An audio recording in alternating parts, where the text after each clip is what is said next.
सिर्फ पुष्कर में ही क्यों की जाती है ब्रह्मा जी की पूजा? क्या आपने कभी सोचा है ब्रह्मा जी जो सृष्टि के रचयिता माने जाते हैं, उनकी पूजा केवल एक ही जगह की होती है? पूरे भारत में भगवान विष्णु और शिव के असंख्य मंदिर मिलेंगे, लेकिन ब्रह्मा जी का केवल एक ही मंदिर है जो कि राजस्थान के पवित्र तीर्थ पुष्कर में है। हर साल कार्तिकी पूर्णिमा के अवसर पर यहाँ भव्य मेला लगता है, लेकिन फिर भी यहाँ प्रश्न लोगों के मन में रह जाता है कि आखिर क्यों नहीं होते ब्रह्मा जी के मंदिर।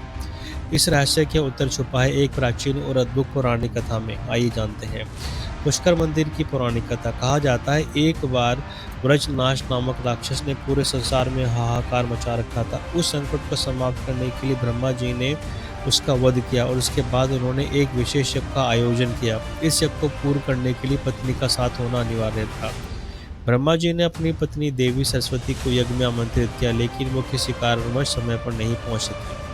यज्ञ का शुभ मुहूर्त निकला जा रहा था। ऐसे में ब्रह्मा जी ने गायत्री, जो गुर्जर समाज की कन्या थी, उनसे विवाह कर यज्ञ को पूरा किया।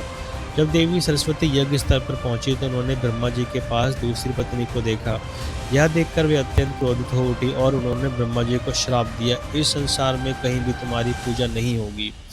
चूंकि यज्ञ में भगवान विष्णु ने भी ब्रह्मा जी की सहायता की थी, देवी ने उन्हें भी श्राप दिया कि वे अपनी पत्नी से अलग होने का दुख सहेंगे, जो आगे चलकर सीता हरण के रूप में प्रकट हुआ।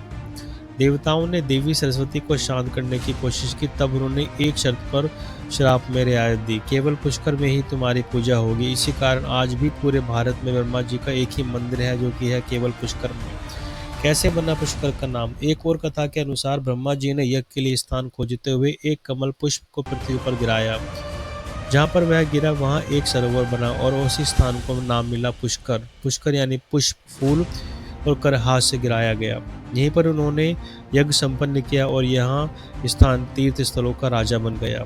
पुष्कर की विशेषता। कार्तिकीय पूर्णिमा के दिन पुष्कर सरोवर में स्नान करने का अत्यंत महत्व है।